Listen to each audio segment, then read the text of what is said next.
Assalamualaikum warahmatullahi wabarakatuh. Alhamdulillah alladzi bi ni'matihi tatimmus shalihat. Segala puji bagi Allah Jalla Jalaluh yang karena nikmatnya kebaikan-kebaikan menjadi sempurna. Wassalatu wassalam ala rahmatil muhda Muhammad ibn Abdullah wa ala alihi wa ashabihi wa man tabi'ahum bi ihsanin ila yaumil qiyamah. Salawat dan salam semoga senantiasa tercurahkan untuk baginda Nabi kita Muhammad alaihi salatu wassalam, untuk keluarga beliau, untuk istri-istri beliau, untuk putra-putri beliau, dan untuk seluruh sahabat Nabi. Semoga Allah meridhoi kita bersama mereka. Amma ba'd. Jamaah rahimakumullah, kembali kita berjumpa untuk belajar. Mungkin sebagian belajar merasa nggak dapat apa-apa. Dari sisi dunia, mungkin tidak banyak yang kita dapatkan. Tapi dari sisi akhirat kita, setidaknya kita mengetahui jalur menuju ke surga Allah Azza wa Jalla. Karena semua orang ingin masuk surga. Siapapun, dimanapun dia berada. Apapun agamanya, pasti yang menjadi cita-cita dia adalah hidup berbahagia kelak di alam baka sana. Alam yang kekal dan abadi. Setiap muslim pun kalau ditanya, ya tentunya dia berharap masuk surga. Tapi tidak semua berada di jalur menuju surga. Sebagian orang itu salah jalan. Sebagian orang nggak paham. Bahkan yang menuju ke surga dicela. Yang mengajak ke surga dicaci maki, dibully, dianggap orang yang nggak tahu apa-apa, orang yang kolot. Tapi memang itu ujian menuju kepada surga Allah Subhanahu wa taala. Hari ini kita masuk ke bab nomor 20. Bab tentang bagaimana seorang itu menunjukkan kepada kebaikan, mengajak orang lain kepada kebaikan, tapi juga ada yang mengajak orang lain kepada kesesatan. Jadilah kita kunci-kunci yang membuka pintu-pintu kebaikan dan kunci-kunci yang menutup pintu-pintu keburukan. Kita akan lihat apa yang telah dicatat oleh Al-Imam An-Nawawi dalam kitabnya Riyadhus Shalihin ini berkaitan dengan bab ini. Nah, silakan dibaca.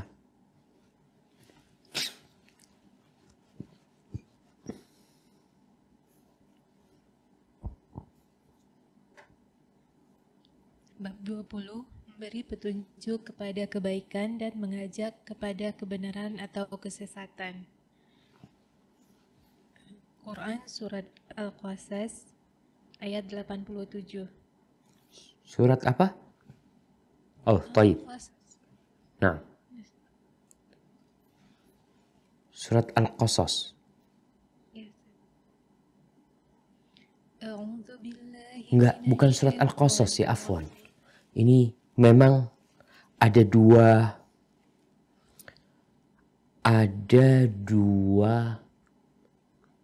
ayat yang potongannya sama. Ini potongan ayat ya.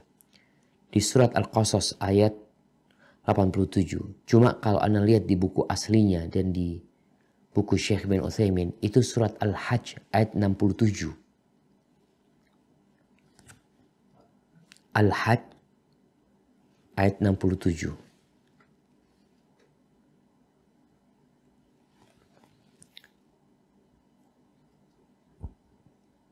Yang Al-Hajj yang dibaca Ustaz. Nah. A'udzu billahi minasy syaithanir rajim. Likulli ummatin ja'alna mansakanhum nasikuh fala ينازعنك في الأمر Wad'u ila rabbik innaka la'ala hudam mustaqim. Bagi tiap-tiap umat telah kami tetapkan syariat tertentu yang mereka lakukan. Maka janganlah sekali-kali mereka membantah kamu dalam urusan syariat ini. Dan serulah kepada agama Tuhanmu. Sesungguhnya kamu benar-benar berada pada jalan yang lurus. Barakallahu fiik. Allah memerintahkan kepada Nabi SAW. Di antara penyebab turunnya surat ini atau ayat ini, di mana orang-orang musyrikin heran kenapa Nabi Muhammad SAW bersama para sahabat itu mau mengkonsumsi hewan yang mereka sembelih. Tapi mereka tidak mau mengkonsumsi hewan yang dimatikan oleh Allah SWT, bangkai. Seharusnya engkau itu makan yang dimatikan sama Allah SWT. Masa yang kalian sembelih lebih utama daripada yang Allah mematikannya? Ini syubhat. Kata Allah kepada Nabi-Nya SAW, kau gak usah urusin mereka. Gak usah berdebat sama mereka. Karena berdebat dengan orang bodoh itu ujung-ujungnya debat kusir dan biasanya yang menang yang bodoh. Maka Allah perintahkan kepada Nabi SAW, wad'u ila rabbik. Sudah, ajak mereka menuju kepada Allah SWT. Berikan penjelasan. Tidak semua pengingkaran, bantahan-bantahan dari orang-orang itu perlu kita jawab, enggak. Tapi yang perlu kita lakukan adalah berdakwah, mengajak kepada Rabb-Mu. Lalu Allah tutup ayat ini dengan mengatakan, innaka la'ala siratim mustaqim. Innaka la'ala hudan mustaqim. Engkau benar-benar di atas hudan, di atas petunjuk yang lurus. Kita diperintahkan. Kalau itu perintah buat Nabi SAW, setiap muslim, setiap mukmin, dia juga diperintahkan untuk mengajak orang lain kepada Allah SWT. Ada syaratnya ketika seorang mengajak kepada kebaikan. Apa syaratnya? Dia harus berilmu. Kalau dia nggak berilmu, mau mengajak kepada apa? Allah menyebutkan Nabi SAW, innaka la'ala hudan mustaqim. Engkau benar-benar di atas petunjuk yang lurus. Jadi kalau engkau ingin berdakwah, mengajak orang lain, tolong berilmu dulu. Tapi gimana Ustaz? Kan Rasulullah SAW menyampaikan, balighu anni walau ayah. Sampaikan dari aku walaupun satu ayat. Iya. Satu ayat yang kau ketahui. Seorang yang faham tentang bagaimana wudhu yang benar. Ya udah, silahkan ngajak orang kepada wudhu yang benar. Tapi ketika dia tidak faham, ya jangan. Akhirnya salah-salah orang berwudhu. Bukan yang kau mengajak kepada kebaikan, kau malah menyesatkan orang. Kita mengetahui bahwasanya gini cara sholat yang sesuai dengan sunnah Nabi SAW. Silahkan kau mengajak. Tapi jangan bicara tentang haji. Jangan bicara tentang puasa kalau engkau nggak tahu. Ada urusan-urusan dalam agama ini yang setiap muslim wajib tahu. Maka kepada itu engkau mengajak. Ada orang nggak sholat, engkau ajak sholat. Ayo sholat. Sholat ini rukun Islam. Nggak harus nunggu engkau menjadi seorang ustadz. Kenapa? Karena engkau punya ilmu yang cukup tentang kewajiban sholat. Maka di sini disebutkan wad'u ila rabbik. Ajaklah orang menuju kepada siapa? Menuju kepada partaimu? Menuju kepada kelompokmu? Ormasmu? Sektemu? La. Ila rabbik. Ajak mereka itu kepada Allah Subhanahu wa ta'ala. Bukan kepada kelompok. Bukan kepada ormas. Kepada Allah Subhanahu wa ta'ala. Jadi selain ilmu, engkau harus ikhlas ketika mengajak orang lain kepada Allah SWT. Yang ketiga, hal yang penting dalam urusan mengajak orang lain adalah, ini berkaitan dengan ilmu juga. Ilmu dengan tata cara mengajak orang lain. Selain kau mengilmui tentang hukum sesuatu, engkau juga harus punya ilmu tentang bagaimana mengajak orang lain kepada Allah SWT. Karena jangan sampai kita mengajak kepada kebaikan, mengingkari kemungkaran, ternyata menimbulkan dampak yang lebih buruk daripada yang sebelumnya. Ada orang nggak sholat, kita ingin ngajak dia sholat. Tapi gara-gara kita salah cara, tahu-tahu dia nggak sholat dan sekarang nggak puasa juga. Awalnya dia itu puasa tapi nggak sholat. Bagaimana sekarang kita menjadikan orang itu sholat dan berpuasa? Bukan akhirnya orang itu nggak sholat, nggak puasa lagi. Baik, ayat yang selanjutnya ini surat An-Nahl, ayat 125. A'udzu billahi minasyaitonir rajim. Ud'u ila sabili rabbika bil hikmati wal mau'izatil hasanati wajadilhum billati hiya ahsan. Inna rabbaka huwa a'lamu biman dhalla an sabilihi huwa a'lamu bil muhtadin. Suruhlah manusia kepada jalan Tuhanmu dengan hikmah dan pengajaran yang baik, dan berdebatlah dengan mereka dengan cara yang baik. Sesungguhnya Tuhanmu, dialah yang lebih mengetahui siapa yang sesat dari jalannya, dan dialah yang lebih mengetahui siapa yang mendapat petunjuk. Nah, Allah Jalla Jalla mengatakan kepada Nabi, Ud'u ila sabili rabbik. Ajaklah umat manusia kemana?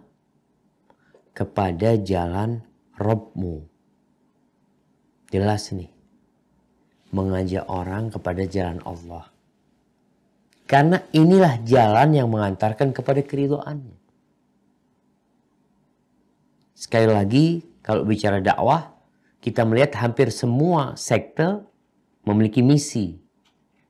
Mengajak orang lain untuk berpindah agama. Kita mengajak orang lain untuk menuju ke jalan Allah Subhanahu wa taala. Tata caranya gimana? Allah sebutkan yang pertama bil hikmah. Dengan hikmah. Apa yang disebut dengan hikmah? Hikmah itu artinya meletakkan segala sesuatu di tempatnya. Tidak lebih, tidak kurang.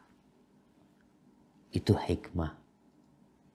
Hikmah itu meletakkan buah di kulkas agar tidak rusak dan mengeluarkan sesuatu dari kulkas yang mungkin untuk dimasak.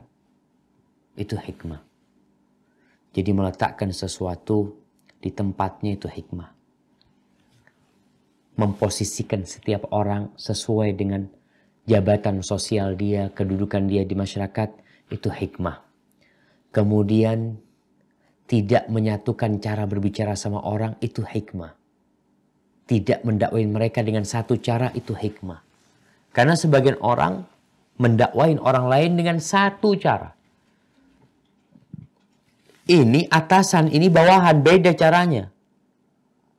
Itu anak kecil, yang ini bapak-bapak udah sepuh. Gimana caranya? Berbeda. Maka ketika Allah mengatakan bil hikmah, hikmah itu meletakkan segala sesuatu di tempatnya. Antum posisikan diri antum.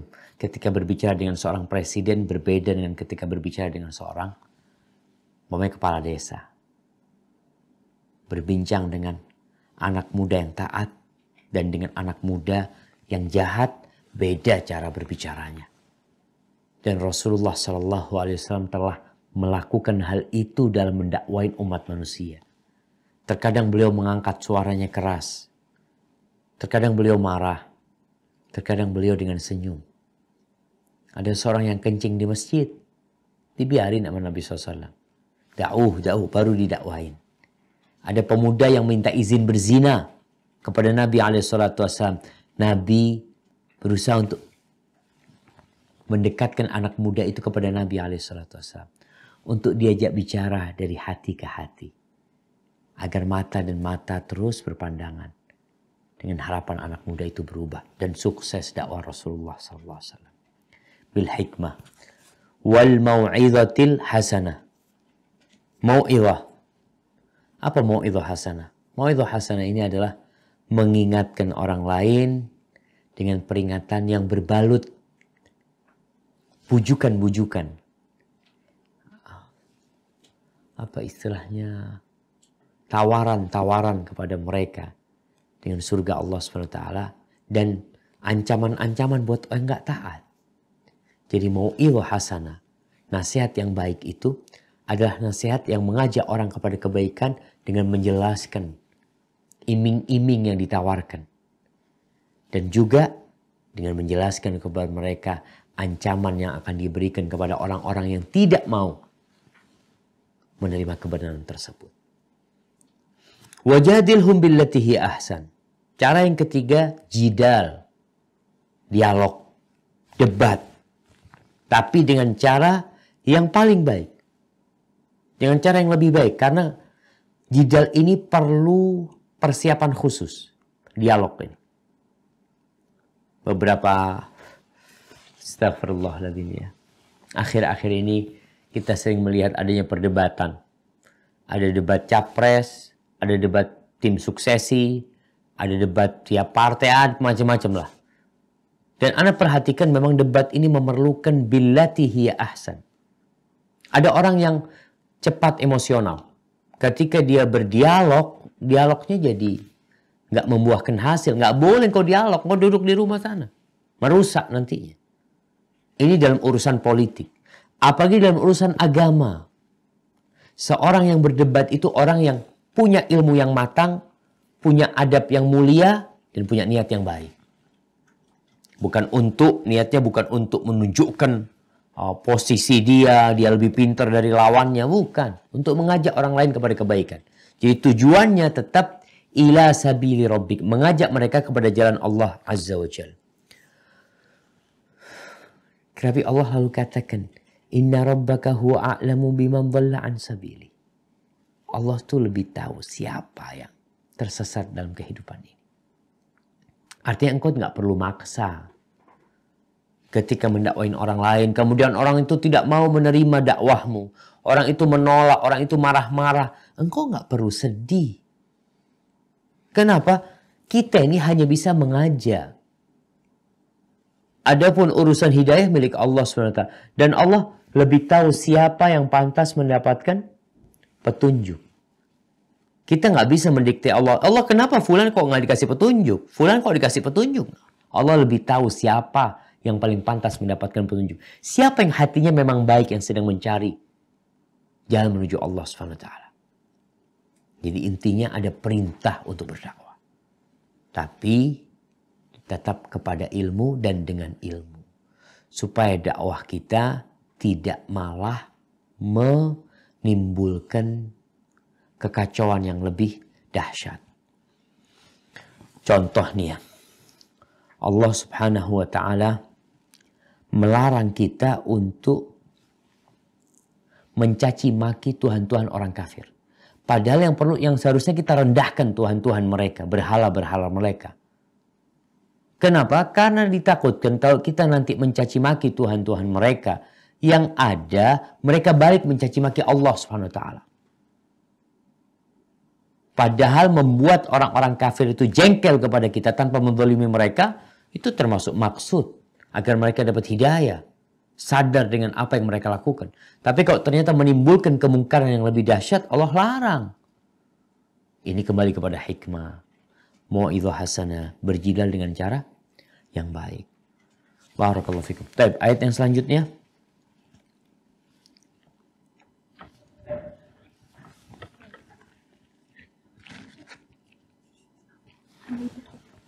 Mungkin ayat yang selanjutnya dibaca dari buku aja.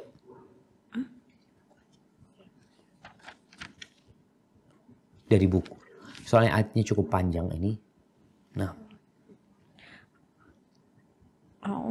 A'udzu billahi minasyaitonir rajim.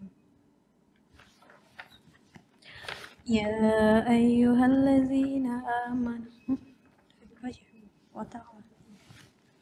wa ta'awanu أعوذ بالله من الشيطان الرجيم وتعاونوا على البر والتقوى dan tolong menolonglah kamu dalam mengerjakan kebajikan dan takwa. Quran Surat Al-Maidah ayat 2. Barakallahu fiik. Ini potongan ayat dari surah Al-Maidah ayat 2. Allah mengatakan wa ta'awanu 'alal birri wat taqwa wa la ta'awanu 'alal itsmi wal 'udwan wattaqullaha innallaha syadidul iqab. Kata Allah, kalian itu saling tolong menolonglah dalam kebaikan, dalam ketakwaan. Ini mengisyaratkan kalau berdakwah itu perlu bergandengan tangan. Saling menolong, saling mendukung. Kalau kita lihat ketika membangun sebuah sekolahan, apakah sekolah itu berdiri karena ada kepala sekolahnya? Cukup kepala sekolahnya menjalankan sekolahannya? Nggak cukup. Harus ada gurunya. Baik, kepala sekolah ada, gurunya ada. Apakah sekolah jalan? Nggak akan jalan. Perlu apa lagi? Gurunya sudah ada. Nah, ada bagian-bagian lain di sekolahan. Bagian penerimaan ya nantinya. Bagian yang menyiapkan lokalnya, sekolahnya, yang bersih-bersih. Artinya dibutuhkan saling tolong-menolong dalam kebaikan. Dan kalau bicara dakwah jamaah. Seperti Ana. Ana sekarang ada di depan jamaah nih. Ana sampaikan. Ana tinggal baca lalu Ana sampaikan. Pertanyaannya, mungkinkah Ana bisa menyampaikan ketika nggak ada teman-teman yang ada di balik layar? Nggak mungkin. Ada orang-orang yang men-setting kamera. Ada yang beli ini, Masya Allah. Ada yang menyiapkan air buat ustadznya. Kalau kajian di masjid, subhanallah, ada yang menyiapkan sound systemnya. Ada yang menyiapkan karpetnya. Ada yang menyiapkan lahan parkirnya. Ada yang mengatur sandalnya. Subhanallah, ada banyak orang dalam dakwah ini. Kalau engkau tidak bisa menjadi seorang ustadz, paling tidak engkau bisa menjadi debu yang menempel di tiang agama ini. Satu pasir yang membuat tonggak agama ini jadi kuat. Masjid itu besar bagus. Kalau nggak ada batu atau kerikil atau butiran semen yang nempel di salah satu tiang itu, ya nggak akan berdiri. Ustadz pun tidak boleh GR. Tidak boleh dia ujub. Ketika jamaah yang hadir banyak waktu kajian dia, lalu dia mengatakan tuh orang-orang datang karena aku, subhanallah. Siapa yang ngundang antum? Siapa yang ngundang antum? Tuh, pikirkan. Siapa yang jemput antum? Siapa yang membuat jadwal kajian? Membuat flyer dan menyebarkannya? Antum semua ngerjakan itu? Tidak. Siapa yang men-setting sound system supaya suara terdengar oleh jamaah? Siapa yang membuat tenda-tenda supaya jamaah tidak kehujanan? Pertanyakan kepada dirimu, siapa? Itulah ta'awun. Wa ta'awanu 'alal birri wat taqwa. Kita nggak boleh merasa karena kita, karena saya. Tapi katakan karena Allah semuanya. Dan karena teman-teman nih, kajian sekarang nih, teman-teman ada yang kajian umpamanya di Lubuk Linggau. Ada yang subhanallah kajian di Oman. Pertanyaannya, siapa yang menyiapkan jamaah di sana? Ustadznya? Lah. Maka hendaklah kita tahu diri bahwa kita butuh kebersamaan dalam mengajak kepada Allah Subhanahu wa taala. Kalau mungkin ada seorang anak nggak bisa Ustaz nyampaikan Ustaz, tapi anak bisa memfasilitasi. Di kantor anak nih Ustaz, boleh nggak anak kumpulin orang-orang lalu Ustadz datang isi kajian? Kalau Ustadznya datang ke kantor itu nggak akan dianggap. Nggak ada yang kenal sama Ustadz di kantor itu. Tapi kan ada satu yang kenal, kemudian dia yang memfasilitasi sehingga orang-orang pada ngaji. Peran siapa? Peran pekerja itu di kantor. Bukan peran Ustadznya belaka. Ada tahun, kita ini bagi-bagi pahala. Ustadz menyampaikan, ada yang urusan kamera, ada yang melive-kan. Semuanya butuh kebersamaan. Ini kamera siapa yang kasih? Ustadznya beli sendiri? Enggak. Ada orang yang beliin. Dibutuhkan saling tolong menolong dalam menyampaikan agama Allah ini. Taib, barakallahu fikum. Dan jangan tolong menolong dalam dosa dan keburukan. Kita harus tahu diri juga.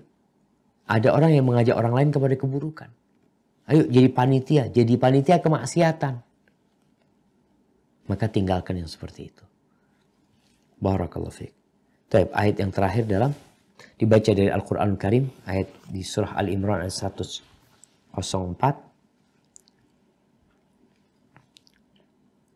A'udzu billahi minasyaitonir rajim. Wa takum minkum ummatun yad'una ilal khairi wa ya'muruna bil ma'ruf wa yanhauna 'anil munkar wa ulaika humul muflihun. Dan hendaklah ada di antara kamu segolongan umat yang menyeru kepada kebajikan, menyuruh kepada yang ma'ruf dan mencegah dari yang mungkar. Merekalah orang-orang yang beruntung. Barakallahu fikum. Allah Subhanahu wa taala memerintahkan tentang adanya sekelompok yang mengajak kepada kebaikan. Kata-kata sebagian, min ini bisa jadi bermakna sebagian, bisa jadi berarti lil jins, semuanya harus berdakwah.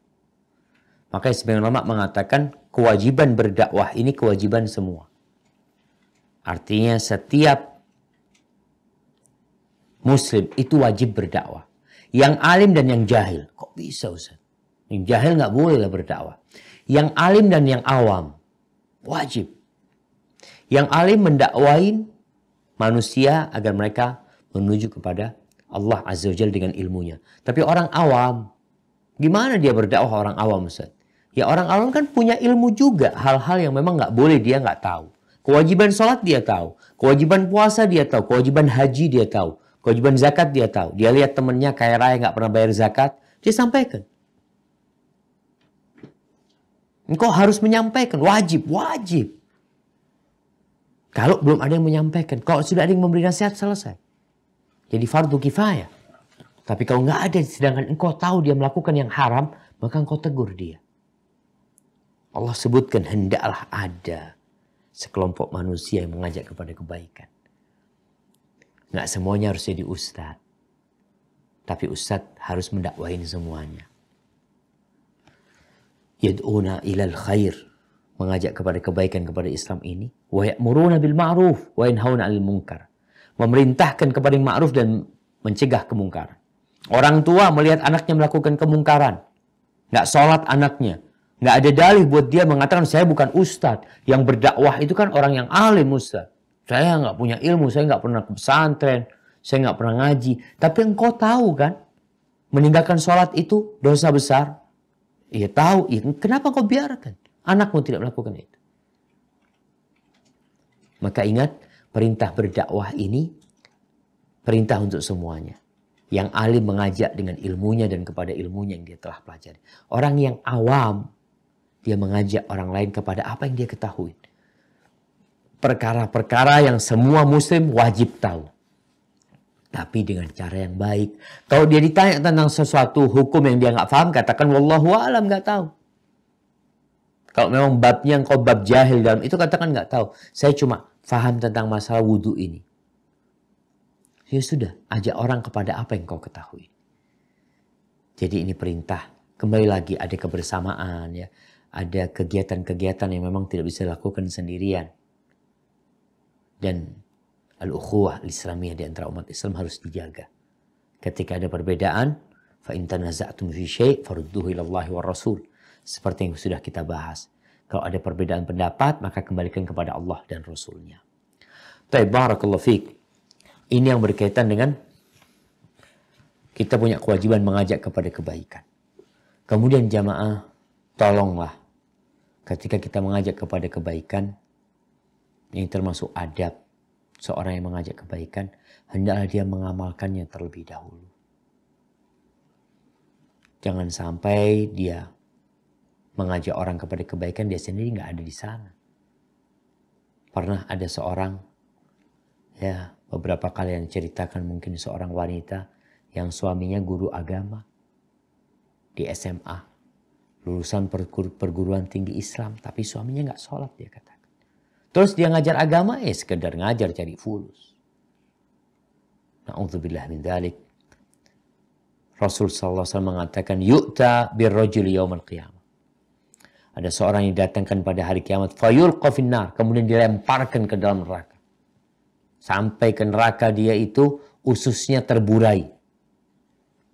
Kemudian dia berputar-putar, fayduru kama yadurur raha, kama yadurul himar ala rahahu. Dia berputar-putar seperti keledai ketika memutari alat gilingan untuk menggiling gandum.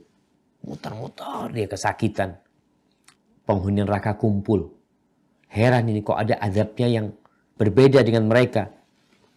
Wa yaquluna lahu malak ya fulan. Fulan, kenapa engkau? Alasta ta'muruna bil ma'ruf wa tanhana 'anil munkar. Bukankah engkau yang selama ini menyuruh kami kepada kebaikan dan mencegah kami dari kemungkaran? Fayaqul kuntu amurukum bil ma'ruf wa la ati. Aku dulu mengajak kalian, mengajak kalian kepada kebaikan. Dahulu aku mengajak kalian kepada kebaikan, tapi aku tidak melakukannya. Dan aku mencegah kalian dari kemungkaran, sedangkan aku melakukannya. Maka tidak main-main. Seorang yang hendak mengajak orang lain kepada kebaikan, paling tidak dia berusaha untuk memperbaiki dirinya dan tidak nunggu sempurna. Kalau orang, aduh Ustaz, ana mau dakwah takut, ana masih banyak dosa. Siapa yang tidak punya dosa? Semua melakukan dosa. Kalau antum tidak mau berdakwah karena antum punya dosa, antum dapat dosa dua lagi. Yang pertama, antum melihat kemungkaran dan tidak mencegahnya. Yang kedua, antum ngamalin kemungkaran tersebut. Seharusnya antum lakukan bagaimana orang ini tidak melakukan kemungkaran dan antum berusaha untuk merubah diri untuk jadi lebih baik. Baik, barakallahu fiik. Kita baca hadis pertama dalam bab ini. Nah, silahkan. Wa an Abi Mas'udin Uqbah bin Amril Ansariyil Badri radhiyallahu anhuma qala Rasulullah sallallahu alaihi wasallam, man dalla ala khairin falahu mislu ajri fa'ilih, rawahul Muslim. Dari Ibnu Mas'ud, Uqbah bin Amr al-Ansari al-Badri radhiyallahu anhuma, ia berkata, Rasulullah sallallahu alaihi wasallam bersabda, barang siapa yang menunjukkan kepada kebaikan, maka baginya seperti pahala yang diterima pelakunya. Hadis riwayat Muslim. Tapi ini hadis dari Abu Mas'ud Uqbah bin Amr al-Ansari. Kalau mau disambung baca Amrnya, Uqbah bin Amrinil Ansari radhiyallahu anhu. Taib. Dia meriwayatkan bahwa Rasul SAW menyebutkan salah satu kemuliaan orang yang mengajak kepada kebaikan.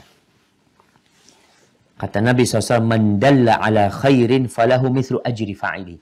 Barang siapa yang menunjukkan kepada perbuatan kebaikan, dia menunjukkan kepada perbuatan kebaikan, baik dengan lisannya, baik dengan tulisannya, baik dengan perbuatannya, dia menunjukkan kepada orang lain agar mereka melakukan kebaikan, maka orang ini akan mendapatkan pahala seperti pahala orang yang melakukannya. Sama. Subhanallah. Maka di sini antum bisa bayangin berapa besar pahala Nabi kita Muhammad sallallahu alaihi wasallam. Karena semua orang itu belajar dari Nabi alaihi salatu wasallam. Berapa besar pahalanya Umar bin Khattab radhiyallahu ta'ala anhu. Umar ketika masuk Islam itu nggak berdiam di diri Affan. Abu Bakar radhiyallahu ta'ala anhu ketika masuk Islam, Abu Bakar itu mendakwain yang lainnya. Dia ngajak Abdurrahman bin Auf, dia ngajak Utsman bin Affan, dia ngajak Talha bin Ubaidillah, Zubair bin Awam. Kira-kira ada 6 sahabat itu yang diajak sama Abu Bakar radhiyallahu ta'ala anhu. Yang mereka termasuk para sahabat yang dijamin masuk surga. Bayangin berapa besar pahala Abu Bakar radhiyallahu anhu. Dia dapat pahalanya Abdurrahman bin Auf. Subhanallah.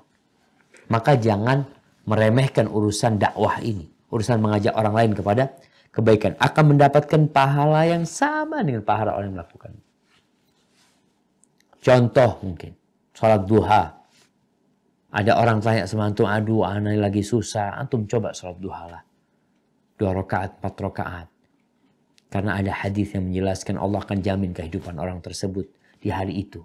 Ketika dia di pagi hari sholat sampai sore dijamin sama Allah SWT. Lalu orang itu mengamalkan. Antum sini nggak mengamalkan.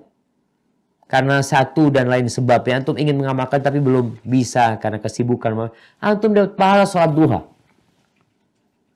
Lalu kita tidak mau bersungguh-sungguh mengajak orang lain kepada kebaikan. Tapi ingat semua itu ada caranya. Jangan sampai antum mengajak kepada kebaikan ternyata menimbulkan kemungkaran. Tapi hadis yang selanjutnya.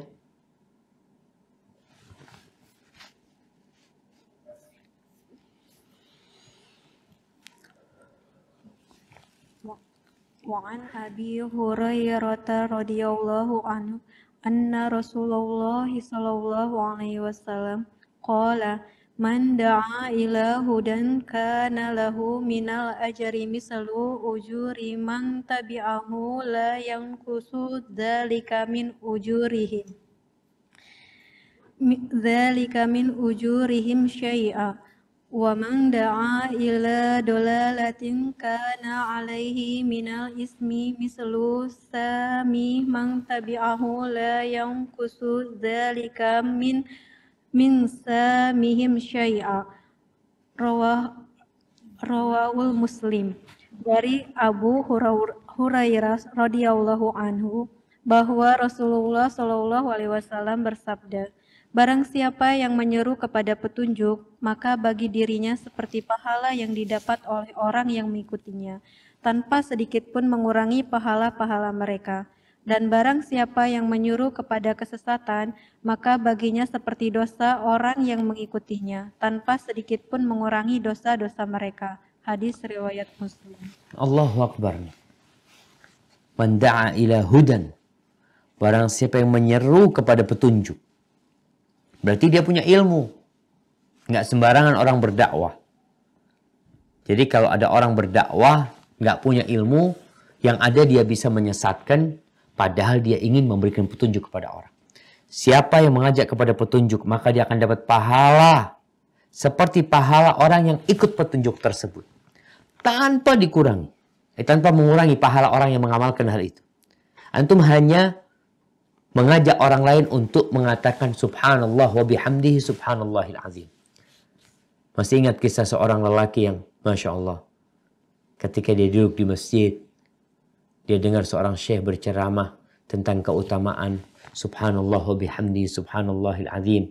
2 kalimat yang ringan di lidah, yang berat di timbangan pada hari kiamat dan dicintai oleh Allah Ar-Rahman. Lalu dia minta catatan kepada syekh itu supaya dicatat. Lalu dia hafalin. Dihafalin hadis Nabi Muhammad SAW diriwayatkan Imam Bukhari kalau nggak salah hadis. Hadis Abu Hurairah radhiyallahu ta'ala anhu. Lalu mulai dia amalkan. Dia mengajak orang untuk mengamalkan hal itu. Di pasar dia ketemu sama orang, dikatakan, engkau mau nggak aku kasih amalan? Amalan apa? Qala Rasulullah SAW. Kalimatani khafifatani ala lisani thaqilatani fil mizani habibatani lirrahman subhanallah wa bihamdi subhanallah. Akhirnya orang ini dimanapun dia berada, duduk bersama siapa, dia tidak lupa untuk mengingatkan orang, mengatakan subhanallah wa bihamdi subhanallahil azim. Dan suatu saat dia di base ketemu orang mengatakan itu. Suatu saat orang itu sakit dan dibawa ke rumah sakit. Dia nggak sadar. Ketika dibawa di atas kasur yang berjalan itu. Dia terjaga. Dia lihat dokter. Lalu dia katakan kepada dokter, ya tabib, wahai dokter. Qala Rasulullah sallallahu alaihi wasallam. Rasulullah sallallahu alaihi wasallam telah bersabda, kalimatani khafifatani 'ala lisan, thaqilatani fil mizan, habibatani ila rahman subhanallah wa bihamdihi subhanallahil azim. Ada dua kalimat yang ringan di lidah, berat di timbangan, dicintai oleh Allah Ar-Rahman subhanallah wa bihamdihi subhanallahil azim. Setelah orang ini mengatakan itu kepada dokter, dia meninggal dunia. Bayangkan jamaah, ustadz yang menyampaikan pertama, lalu apa yang dia sampaikan ternyata mengena kepada salah seorang pemuda itu. Dan pemuda itu kemudian mengamalkannya, berapa pahala yang akan dia dapatkan. Begitu pula sebaliknya keburukan. Ada dosa jariah. Yakni dosa jariah ini orang ketika dosa yang berjalan terus. Engkau mengajarkan melakukan kemaksiatan kepada seseorang dan engkau tidak bertobat, jangan berpikir itu dosa buat dirimu saja. Enggak. Orang yang melakukan gara-gara petunjukmu itu, kau dapat dosanya. Nanti diajarkan sama yang di bawahnya, terus engkau tetap akan dosanya. Jadi ini istilahnya MLM dosa mungkin. Gara-gara dia melakukan dosa dan mengajarkan dosa. Maka digantilah dengan mengajarkan kebaikan. Gimana Ustaz, Anda nggak paham? Belajar. Teman-teman yang berada di luar negeri ya. Baik negeri-negeri Islam atau negeri-negeri kafir umpamanya. Maka tolong gunakan keberadaanmu di tempat itu untuk menambah ilmu dan untuk mendakwain orang lain kepada kebaikan. Baik, hadis yang selanjutnya.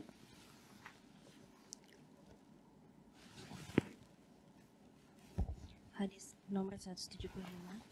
Wa an Abi Abasi Sahli bin Sa'di Sa'idi radhiyallahu anhu anna Rasulullah sallallahu alaihi wasallam qala yauma Khaibar la utiyanna rayata godan rajulan yaftahullahu ala yadayhi yuhibbullaha wa rasulah wa yuhibbullaha wa rasulah fabatan nasu yadukuna lailatahunna ayyuhum yu'taha falamma asbahan nasu ghada ala Rasulillahi sallallahu alaihi Ala Rasulillahi.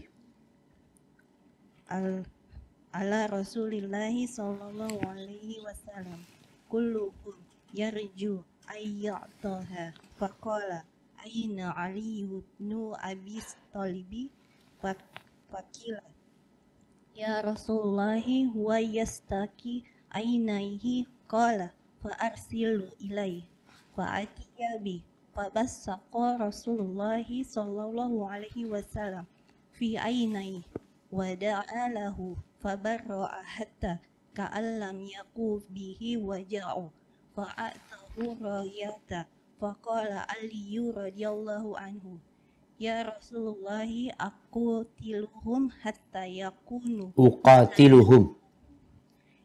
yakunu mislana Baik.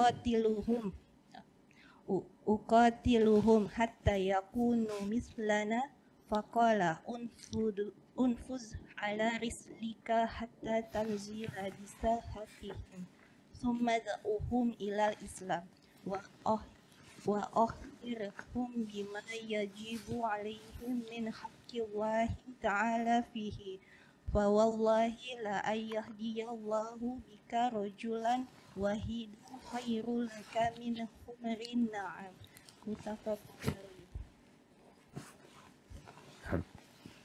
Dari Abu Abbas Sal bin Sa'ad As-Sa'idi radhiyallahu anhu bahwa Rasulullah sallallahu alaihi wasallam bersabda, pada suatu hari di perang Khaybar, besok aku benar-benar memberikan panji peperangan kepada seseorang yang akan diberikan kemenangan melalui kedua tangannya oleh Allah. Dia sangat mencintai Allah dan Rasul-Nya, dan Allah dan Rasul-Nya pun mencintainya. Sepanjang malam, orang-orang para sahabat membicarakan siapakah di antara mereka yang akan diserahi panji tersebut. Tatkala akhir pagi hari telah tiba, mereka mendatangi Rasulullah Shallallahu Alaihi Wasallam. Masing-masing dari mereka berharap akan diserahi panji tersebut. Lalu beliau bertanya, "Di mana Ali bin Abi Thalib?" Ada yang memberitahukan, "Wahai Rasulullah, Ali sedang sakit mata." Kemudian beliau berseru, "Kirimkan utusan untuk memanggilnya." Tidak lama kemudian, utusan itu datang kembali bersama Ali. Lantas Rasulullah SAW meludahi kedua mata Ali seraya mendoakannya, sampai akhirnya sembuh, hingga seolah-olah tidak ada bekas sakit pada dirinya. Setelah itu beliau memberinya panji. Ali radhiyallahu anhu bertanya, "Wahai Rasulullah, apakah aku harus memerangi mereka sehingga mereka seperti kita menjadi muslim?" Rasulullah menjawab, "Majulah dengan tenang hingga engkau sampai di wilayah mereka, lalu ajaklah mereka masuk Islam." Barakallahu fiik. Terus? Selanjutnya, beritahukan kepada mereka tentang hak Allah Ta'ala yang wajib mereka kerjakan dalam Islam. Demi Allah, sungguh Allah memberi petunjuk kepada seseorang melalui dirimu, maka itu lebih baik bagimu daripada mendapatkan seekor unta merah. Muttafaq alaih. Barakallahu fikum, subhanallah ya. Kita lihat ini kejadian pada waktu perang Khaybar. Pada tahun ke-7 Hijriah. Setelah orang-orang Yahudi di Madinah, pengkhianat-pengkhianat itu terusir dari kota Madinah, Rasulullah SAW berangkat ke Khaybar. Di Khaybar itu, Khaybar ini dari kota Madinah kira-kira 135 kilo lah. 60 mil disebutkan ya. Sekitar itu kira-kira. Dan subhanallah, Ana sempat sampai ke Khaybar melihat bangunan-bangunan lama mereka ya. Terkenal orang-orang Yahudi ini orang-orang yang penakut. Takut sekali mereka. Dan rasa takut ini yang mengantarkan mereka untuk membangun benteng-benteng yang kokoh. Bukan karena mereka ahli, tapi karena mereka takut. Dan ini pentingnya rasa takut ada di diri kita. Orang yang tidak takut ya gimana dia akan mempersiapkan diri. Nabi SAW mengatakan, "Khafa adlaj." Orang yang takut penyamun, perampok, maka jalannya akan cepat dia. Sebelum matahari terbenam, kok bisa dia sudah sampai ke rumahnya. Karena dia tahu, kalau matahari terbenam, perampok pada keluar semua, umpamanya seperti itu. Karena penaklukan Khaybar ini agak susah. Akhirnya, suatu hari Nabi SAW mengatakan, "La'utiana ra'ita ghadan." Besok aku akan berikan bendera ini kepada seorang yang Allah akan memenangkan umat Islam lewat tangan dia. Orang ini yuhibbullah wa rasulah. Orang ini cinta kepada Allah dan Rasulnya. Artinya kesaksian dari Nabi SAW kalau orang ini dicintai oleh Allah dan Rasulnya dan dia mencintai Allah dan Rasulnya. Di sini para sahabat, Allahu Akbar, nggak bisa tidur, mereka begadang malam hari. Mereka kepingin tahu kira-kira siapa yang dikasih. Sampai Umar bin Khattab radhiyallahu ta'ala anhu dia mengatakan ketika Nabi menawarkan sesuatu alaihi salatu wasallam, aku tuh nggak pernah tertarik kecuali pada malam hari itu. Pertanyaannya kenapa Umar tertarik dengan untuk mendapatkan jabatan ini? Padahal kita tahu nggak boleh seorang muslim minta jabatan. Gimana kok sebagian sahabat tertarik untuk mendapatkan jabatan ini? Apa penyebabnya? Fadhal.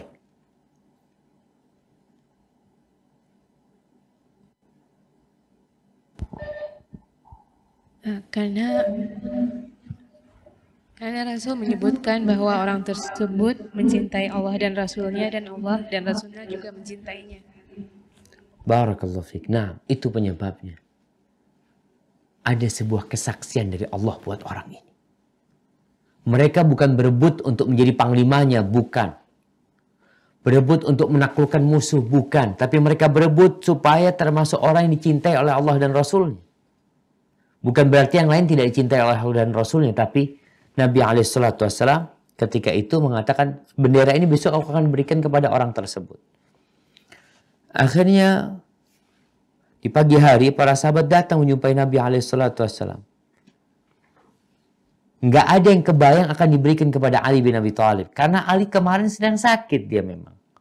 Sakit matanya.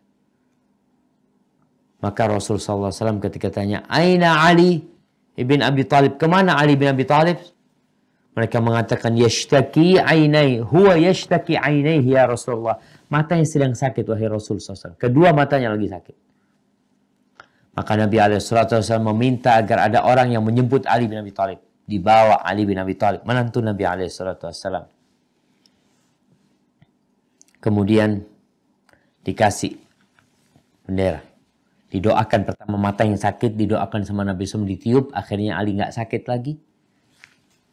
Kemudian dikasih bendera, lalu Nabi SAW berpesan kepada Ali bin Abi Talib radhiyallahu anhu, Unfud, ya Rasulullah, uqatiluhum hatta yakunu mithlana. Ali bertanya, ketika dikasih bendera, Ali bertanya, wahai Rasul SAW, apakah aku diperintahkan memerangi mereka sampai mereka menjadi seperti kita? Sampai orang-orang musyrik, orang-orang kafir menjadi seperti orang Islam. Maka Nabi SAW tidak menjawab jawaban Ali bin Abi Thalib. Karena kita tahu agama kita ini disebarkan tidak dengan paksaan. La ikraha fid din. Yang mau, fadl, masuk Islam. Yang nggak mau, fadl, kafir. Engkau tidak akan membahayakan Islam, dan engkau juga nggak akan bermanfaat buat umat Islam. Maka Ali bertanya, apakah aku mendakwai mereka agar mereka menjadi seperti kita? Qala Nabi SAW, Unfud ala rislik. Dia mengatakan, majulah dengan tenang hingga engkau sampai ke wilayah mereka.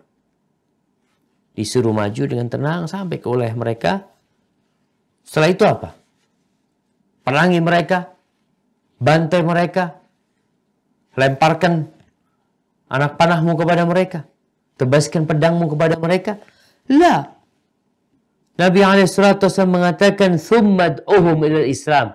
Jalin hubungan baik dulu sama mereka, komunikasi yang baik sama mereka, kemudian ajak mereka kepada Islam. Sudah diajak kepada Islam, lalu dapat pesan lagi oleh Nabi SAW, wa akhbirhum bima yajibu alaihim min haqqillahi ta'ala fihi. Fallahi la an yahdiyallahu bika rajulan wahidan khairun laka min humrin na'am.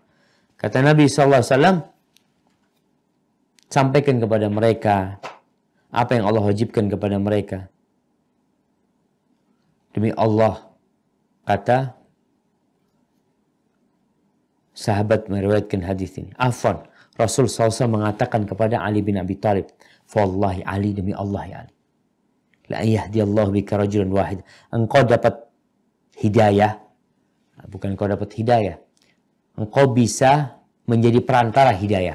Orang dapat hidayah lewat dirimu itu lebih baik. Satu orang nih, itu lebih baik daripada engkau memiliki onta merah. Ini faedah dakwah. Ketika engkau bisa mendakwain 10 orang, 20 orang, subhanallah, satu aja itu lebih baik daripada humrun na'am. Dan ini menunjukkan pula seorang muslim itu harus bersungguh-sungguh mengajak orang lain kepada Allah Subhanahu wa taala. Kadang-kadang dia harus keluar duit. Anak keluar duit, Ustaz. Nah, dakwah perlu keluar duit. Nggak ada masalah. Karena engkau akan dapatkan jauh lebih mulia daripada onta merah. Harta kebanggaan bangsa Arab pada waktu itu. Maka kita lihat Rasulullah SAW tidak memerintahkan Ali untuk memerangi mereka secara langsung.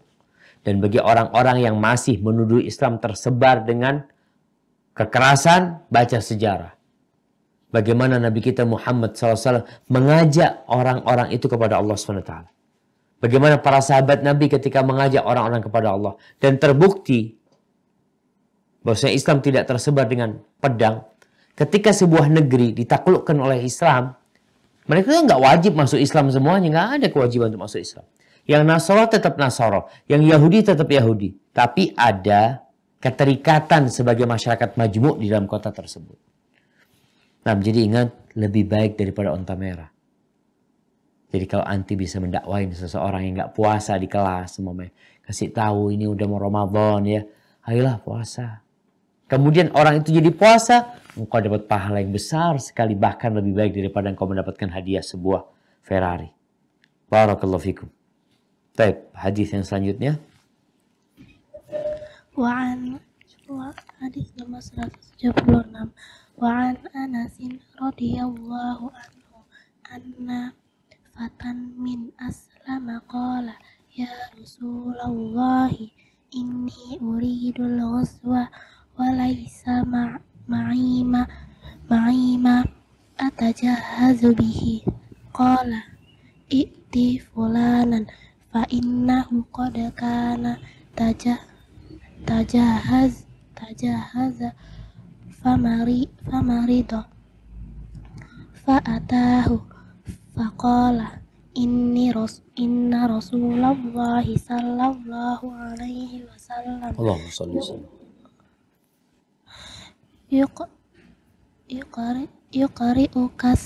yuqari'ukas salama wa yaqulu a'tinil ladzi tajahazta bihi faqala ya fulana a'tihil ladzi tajahaztu bihi wala tahbisi minhu syai'an fawallahi la tahbisi minhu syai'an fayubaraka laki fihi rawahul Muslim.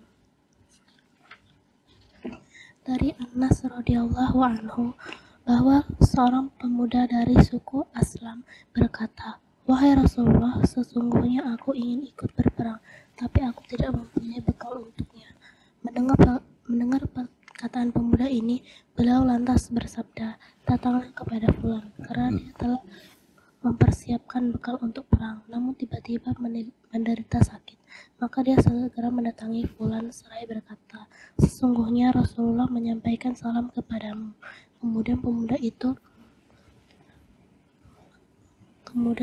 itu meminta kepadanya, "Berikanlah kepadaku bekal yang telah kamu persiapkan untuk perang."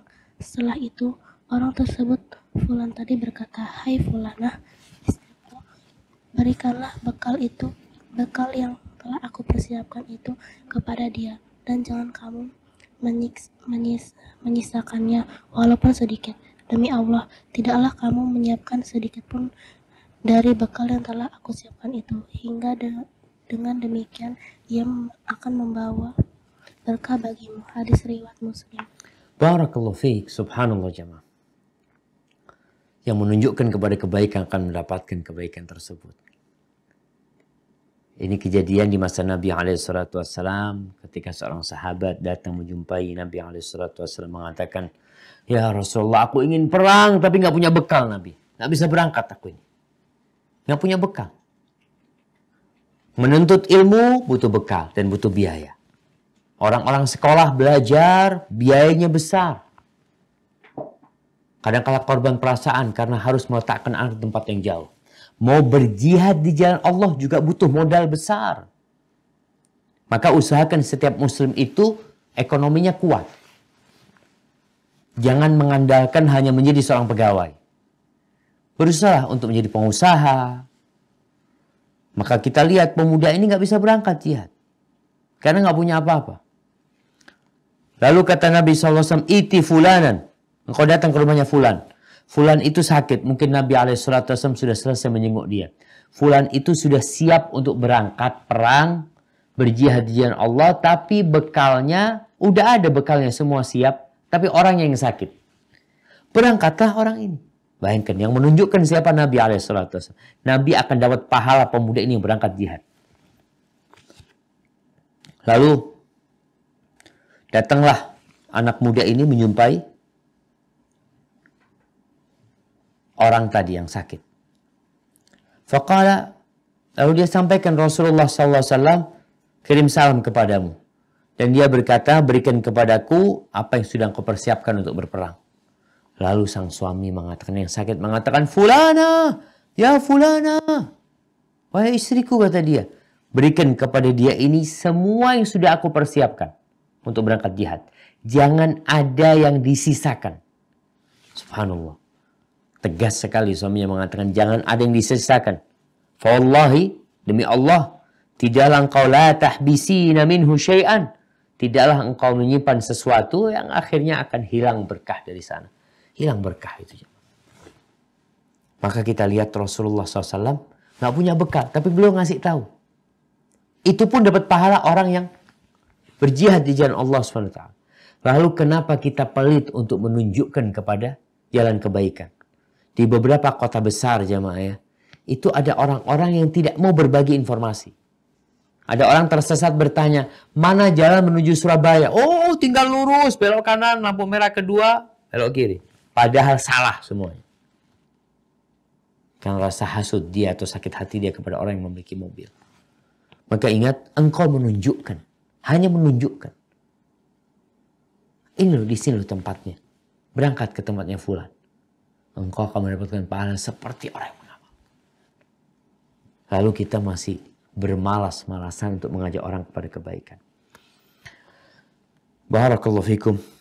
Baik, kita masuk kepada bab baru, yaitu bab tentang at-ta'awun 'alal birri wat taqwa, itu saling tolong menolong dalam kebajikan ya dan ketakwaan.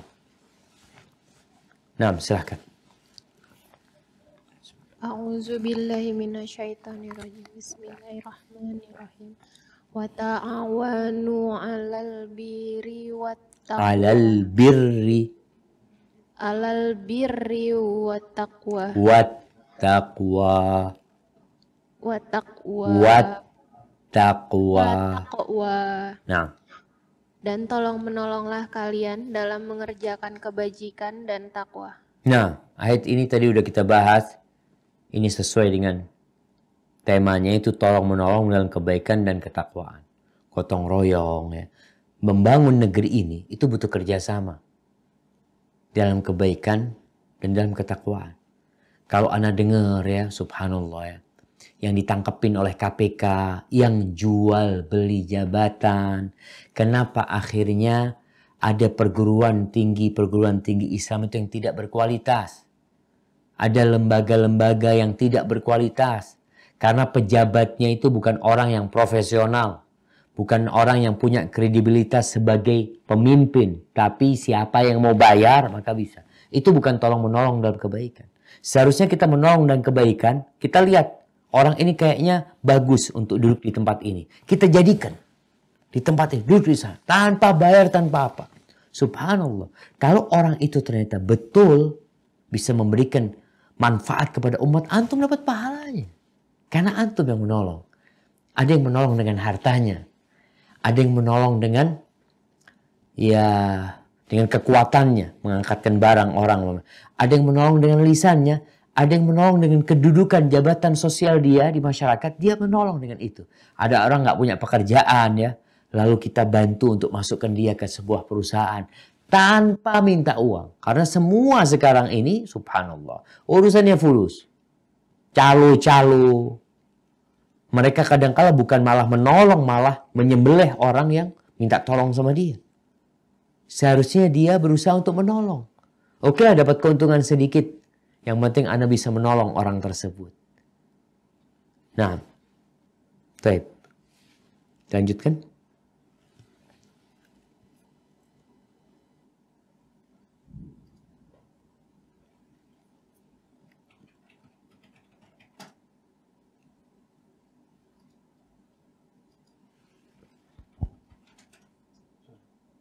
Nah. Assalamualaikum Ustaz. Waalaikumsalam. Ahlan wa sahlan.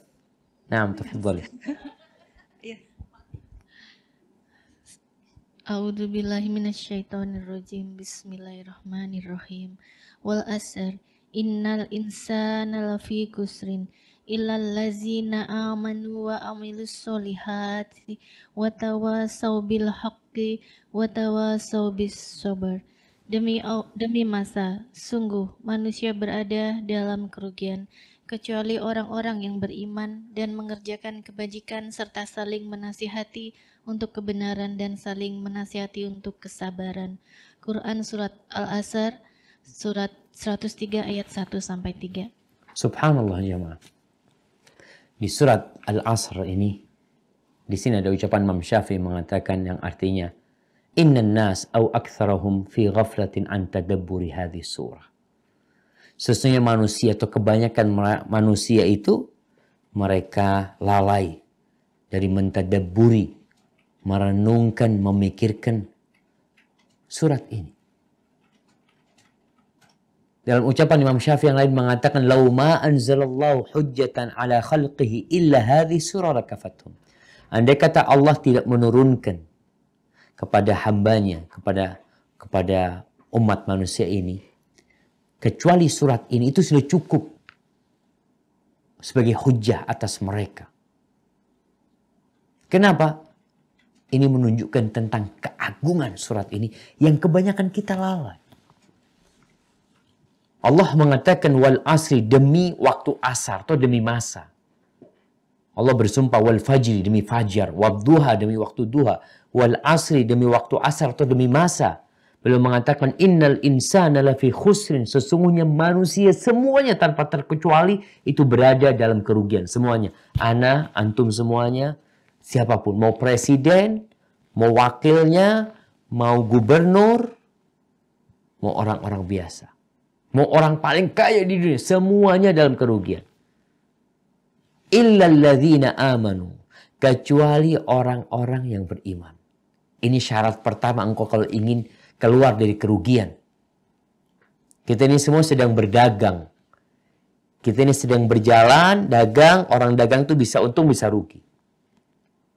Kalau kau ingin rugi, ya sudah. Nggak perlu keinginan rugi itu disampaikan, semua orang sudah rugi. Tapi kalau engkau ingin beruntung, syarat pertamanya adalah beriman. Iman ini menuntut engkau punya ilmu tentang apa yang seharusnya engkau yakini. Apa yang seharusnya engkau imani. Banyak orang beriman, punya keyakinan. Keyakinannya salah. Muslim. Yakin dengan khurafat-khurafat. Beriman dengan khurafat-khurafat. Hati-hati. Jangan-jangan nanti kita termasuk merugi, merasa beriman. Maka diperlukan ilmu dalam urusan keimanan ini. Ilmu tentang Allah Azza wa Jal. Engkau akan ditanya, man rabbuk, man nabiyuk, ma dinuk. Engkau harus punya ilmu tentang itu. Tentang 3 hal. Engkau akan selamat. Baik, ilmu aja nggak cukup. Iman aja kurang. Lalu apa yang harus dilakukan Ustaz? Diamalkan. Karena iman itu bukan hanya keyakinan dalam hati. Tapi iman itu keyakinan dalam hati yang diucapkan dalam lisan, yang diamalkan dengan raga kita. Maka perlu amal soleh. Betapa seringnya Allah mengatakan amanu wa amilu salihat. Beriman dan beramal soleh. Selesai cukup? Enggak. Engkau sudah berilmu, sudah beramal, ada kewajiban ketiga. Yaitu watawasau bil haqq. Saling berwasiat dalam kebenaran. Kita bisa lihat kenapa kadang-kala terjadi korupsi bersama. Anggota Dewan, anggota DPRD di Malang, kalau nggak salah 42, semuanya ketangkep. Mereka melihat ada kemungkaran terjadi di tempat itu. Mereka biarkan. Mereka sholatnya Masya Allah. Mereka puasa sunnah. Tapi tatkala mereka melihat kemungkaran, tidak mengingkarinya, bahkan dia ikut dalam kemungkaran tersebut, maka kok termasuk orang yang merugi. Watawasau bil haq. Mana kewajiban kita untuk bertawasi dalam kebenaran? Watawasau bis sabar. Yang keempat, saling berwasiat dalam kesabaran. Ketika engkau sudah mulai mengajak orang lain kepada kebaikan, mendakwain orang lain kepada kebaikan, ketahuilah engkau akan dibenci oleh orang. Engkau akan disakiti, engkau akan dikucilkan, engkau akan diboikot, bahkan mungkin engkau akan dibunuh. Nabi Yahya dibunuh ketika mengajak kepada kebaikan. Nabi Zakaria dibunuh. Nabi kita Muhammad SAW hampir saja dibunuh sama mereka. Mereka mengumumkan sayembara yang bisa mendatangkan Nabi Muhammad SAW hidup atau mati dapat 100 ekor onta. Makanya watawasau bis sabr penting buat kita. Ketika kita bertahun saling tolong menolong dalam kebaikan, mengajak orang lain kepada kebaikan, biasanya kita akan dimusuhin orang. Itu bukan hal yang aneh ketika engkau dikucilkan, disakiti, dicaci, dibully, dimaki, bahkan mungkin engkau diusir dari tempatmu. Maka harus ingat watawasau bisabr. Itu resiko yang harus kita hadapin kalau ingin jadi orang yang tidak merugi. Kalau engkau baik untuk dirimu sendiri, nggak ada yang ribut. Asalkan jangan ngajak orang loh. Kamu baik sendiri. Tapi kalau sudah mulai ngomong, yuk kita sholat. Itu nggak boleh. Kau mulai akan dibenci. Maka watawasau bisabr. Penting sekali. Tapi jamaah, kayaknya kita masuk ke sesi tanya jawab. Insya Allah hadis-hadis yang berkaitan dengan bab ini kita akan baca pada kesempatan yang akan datang. Hadza wallahu a'lam bishawab. Nah, silahkan kalau kiranya ada pertanyaan.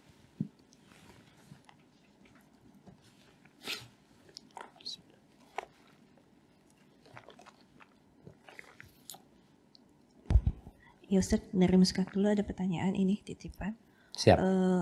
Assalamualaikum Ustaz. Saya menikah dengan seorang duda, istrinya meninggal, mempunyai 2 anak yang sudah besar-besar, dan saya selalu mengurusnya. Apakah saya juga menuruti perintah suami untuk tetap mengurus mertuanya, ibu dari istrinya yang sudah meninggal, dan melarang saya untuk mengunjungi orang tua saya di saat Lebaran?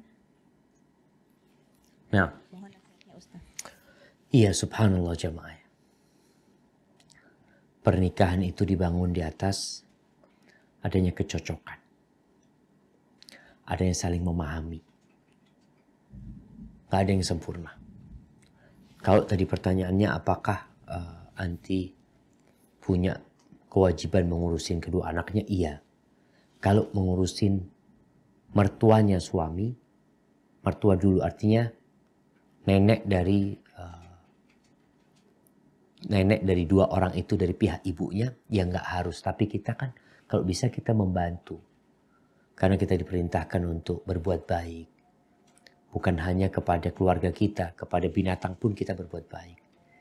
Kalau memang ada orang yang memang membutuhkan pertolongan kita, kita berusaha untuk membantunya. Dan mungkin kau berharap pahala di sisi Allah Subhanahu wa Ta'ala. Karena kalau bicara harus atau tidak, kalau ada yang wajib kita. Tapi ada yang tidak wajib, yang hanya sunnah saja.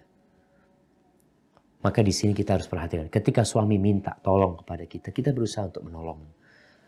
Namun kalau mamanya ada hak-hak anti yang mungkin tidak terpenuhi, kayak mamanya anti nggak boleh ketemu sama orang tua ketika Lebaran, ya ingin silaturahim, maka suami juga nggak boleh melarang seperti itu.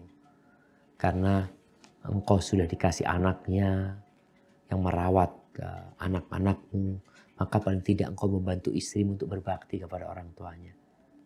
Mungkin seperti itu ya. Hadza wallahu a'lam bishawab.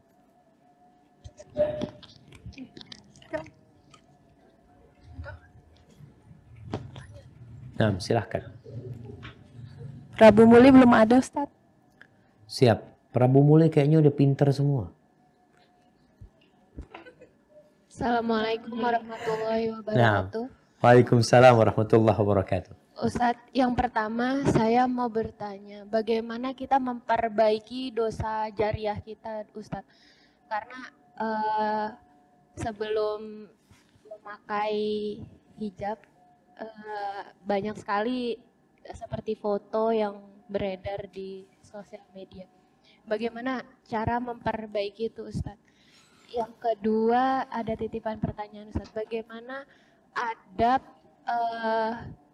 apabila suami punya mantan istri untuk agar tetap bisa berkomunikasi dengan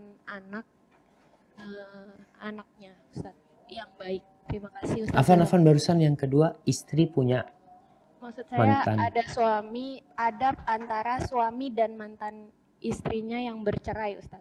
Iya, punya anak? Agar terhindar dari fitnah dan khalwat, Ustaz. Terima kasih. Baik, barakallahu fiik. Nah, subhanallah. Pertanyaan yang menarik sekali ya. Yang pertama dengan yang berkaitan dengan dosa kita, dosa masa lalu kita. Apalagi dosa itu terus tersebar umpamanya. Kalau kita mengajarkan keburukan kepada orang. Jadi kalau bicara kita mengajarkan keburukan kepada orang, ketika kita bertobat, kita mengajak orang untuk melakukan kejahatan, lalu kita bertobat juga, maka syarat tobatnya itu adalah menjelaskan kepada orang yang pernah kita sesatkan, agar mereka tahu, aku sudah tobat, itu perbuatan gak benar sama ini, aku minta maaf. Dia harus jelaskan itu kepada mereka. Bukan dia tobat sendiri, menyembunyikan diri, kemudian orang-orang itu tetap melakukan dosa. Kalau berkaitan dengan yang tadi ada foto-foto tanpa hijab ya yang tersebar di medsos, maka kewajiban dia yang pertama adalah menghilangkan hal itu. Menghilangkan hal itu. Kemudian yang kedua, dia sekarang mulai menyampaikan kalau yang Anda lakukan selama ini salah ya. Anda mohon maaf, Anda minta kepada siapa saja yang menyimpan foto tersebut untuk dihapus. Itu sebagai bentuk usaha kita untuk menghilangkan dosa kita yang sudah tersebar dan dinikmati oleh orang tersebut. Setelah itu ya banyak-banyak beristighfar kepada Allah SWT. Karena kita nggak tahu apakah diampuni dosa-dosa yang kita lakukan ini. Maka banyak-banyak istighfar. Barakallahu fiik. Baik, berkaitan dengan pertanyaan kedua tentang adab suami terhadap mantan istrinya. Sejatinya ketika terjadi perceraian, hubungan silaturahim itu tidak putus. Hubungan ukhuwah Islamiyah tidak putus. Karena kadang-kala dia menikah dengan sepupunya, bercerai, akhirnya silaturahim putus. Tetap dia itu sepupumu kalau dia keluarga. Kalau dia bukan kerabatmu, tetap dia seorang muslimah. Makanya hak-hak dia tetap harus engkau jaga. Nggak boleh engkau menjelek-jelekan dia, menceritakan keburukannya. Terus gimana sekarang adabnya? Kalau dia punya anak, dia ibu buat anak-anakmu. Maka biasa ketika kita berjumpa, ngomong umpamanya seperlunya, tanya gimana kondisi anak-anak, tetap nggak boleh berkholwat dengan dia, nggak boleh ngobrol-ngobrol yang macam-macam, mengingat masa lalu ini itu nggak boleh, bukan istrimu. Dia mantan istrimu, dia orang lain, dia ibu buat anak-anakmu. Sahabat Nabi yang bernama Sahal bin Sa'ad As-Sa'idi yang tadi hadisnya kita bahas ya. Sahal bin Sa'ad As-Sa'idi ini, tunggu yang di hadis keberapa tadi kita baca, di hadis nomor 175 ya. An Abil Abbas Sahal bin Sa'ad As-Sa'idi. Dia itu pernah menikah dengan banyak wanita sampai dia pernah suatu hari dia datang ke pernikahan ya. Tahu-tahu mantan 9 istrinya. 9 istrinya mantannya dia. Itu menegur dia. Ditunggu di jalan sama dia. Tanya gimana kabarmu, gimana kabar anak-anaknya. Gak ada masalah. Tapi tidak boleh berkholwat. Cukup ya seperlunya berbicara. Ini menunjukkan jamaah. Perceraian itu tidak harus menimbulkan dampak buruk kepada anak-anak. Kalau memang harus berpisah, ya udah berpisah. Mungkin ada ketidakcocokan. Tapi tetap saudaramu. Sehingga kita berkomunikasi dengan cara yang baik seperti orang lain. Walaupun sudah terjadi perceraian, ukhuwah tidak terputuskan. Nggak boleh berkholwat, nggak boleh bicara yang bermesra-mesraan, berduaan sama dia. Pokoknya harus menghindari fitnah karena setan tidak pernah tidur siang. Dia terus menggoda manusia. Hadza wallahu a'lam bishawab. Ada pertanyaan terakhir mungkin?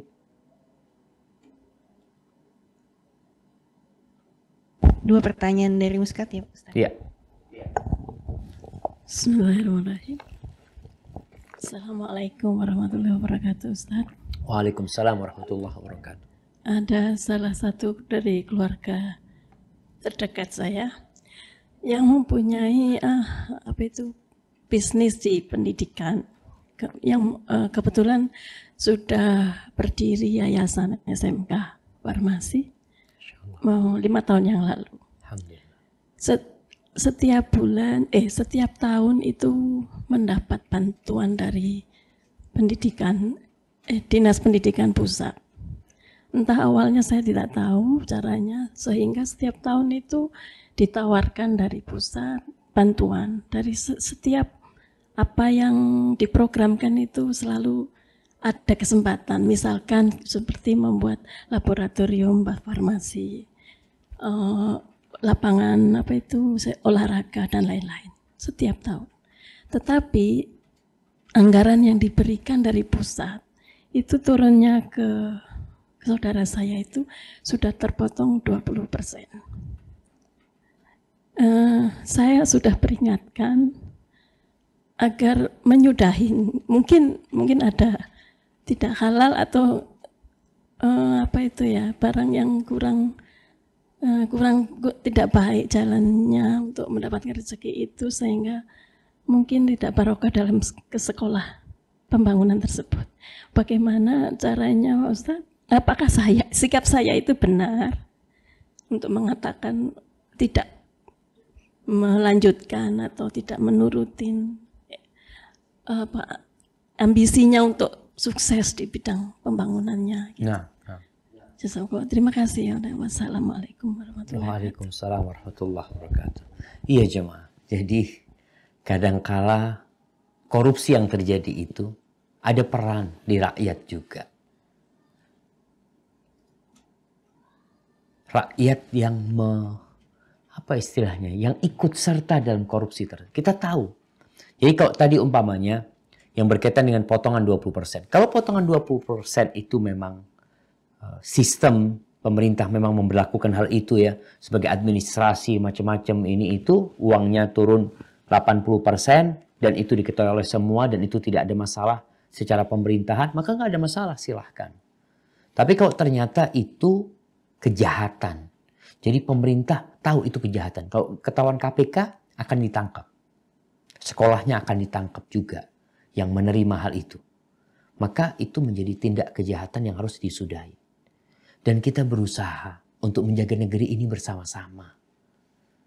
Jangan cuma, Ustaz sudah sistemnya kayak gitu. Kalau nggak pakai cara kayak gitu nggak dapat fulus Ustaz, macam-macam. Berusaha. Tetap berusaha untuk bersih. Karena kita tahu kalau itu memang perbuatan dosa. Ya kita nggak boleh lanjutkan. Terus tahu dosa dari mana Ustaz? Itu dosa apa enggak? Rasul SAW pernah mengatakan ketika ditanya tentang dosa. Al-ithmu mahaka fi nafsika wa karihta yattali 'alan nas. Dosa itu sesuatu yang menggerundel ya, yang menghantui di hatimu dan engkau nggak suka orang lain tahu.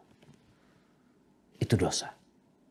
Tapi kalau yang kau lakukan enggak Ustaz, Anda tunjukkan ke KPK apa petugas, enggak ada masalah. Itu memang itu sudah diperbolehkan cara seperti itu, berarti bukan dosa.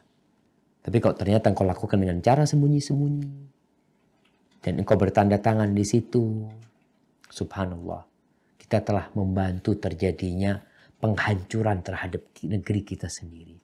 Kapan negeri kita akan baik? Ketika engkau membangun yang lainnya menghancurkan. Bagaimana kalau engkau ikut menghancurkan negeri ini? Jadi harapan Anda setiap muslim, semuanya lah. Kita harus sadar. Ketika bantuan diberikan, dipotong seperti itu, dan itu kalau ketahuan KPK, nggak ada yang nerima. Nggak ada, semuanya tidak ada yang nerima. Sehingga dana di pemerintah itu nggak tersalurkan. Mereka kebingungan. Ini siapa yang mau? Semuanya menolak. Kecuali sesuai dengan prosedur yang benar. Ketika itu negeri kita akan jadi baik. Orang-orang yang di atas, yang pejabat-pejabat, mereka juga akan jadi baik insya Allah. Kita harus punya peran memperbaiki negeri ini. Bukan kita membiarkan negeri kita terpuruk. Jemaah. Dan berdoa selalu. Semoga Allah memberikan pemimpin yang baik buat negeri kita. Hadza wallahu a'lam bissawab. Itu yang bisa Anda sampaikan. Satu lagi Ustaz. Satu lagi. Nah, fadhal. Assalamualaikum warahmatullahi wabarakatuh Ustaz. Waalaikumsalam warahmatullahi Masih pada wabarakatuh. pembahasan mengajak pada kebenaran. Sebenarnya Ustaz, pada dasarnya apakah ada tata cara, waktu dan tempat yang syar'i dalam hal berdakwah? Karena saya pernah menyaksikan Ustaz, ada berita seorang Ustaz yang berdakwah di tempat maksiat, yaitu di diskotik gitu Ustaz, di tengah orang-orang yang sedang menikmati hiburan malam. Apakah cara dan tempat berdakwah seperti ini bisa dibenarkan Ustaz? Jazakallahu khairan. Barakallahu fiik. Jadi memang dakwah itu berbeda dengan mengajar. Kalau seorang taklim, maka tempatnya khusus. Tapi dakwah itu mendatangi tempat-tempat. Jadi ketika dia datang ke tempat maksiat, kemudian dia berusaha mengasih tahu orang-orang tersebut dengan cara yang benar, dengan cara yang baik. Dan dakwah dia itu memang mengajak kepada tauhid ya. Yang pertama mengajak orang-orang itu untuk mentauhidkan Allah Subhanahu wa taala, untuk meninggalkan kemaksiatan tersebut, maka nggak ada masalah. Tapi bukan akhirnya dia berdakwah di tempat itu, dia ikut melebur dengan mereka. Itu yang nggak boleh. Jadi benar kita serius ketika berdakwah dengan mereka. Jadi kalau bicara dakwah, ingat sejatinya kita mendatangi objek yang kita dakwah. Rasulullah SAW itu datang ke pasar-pasar.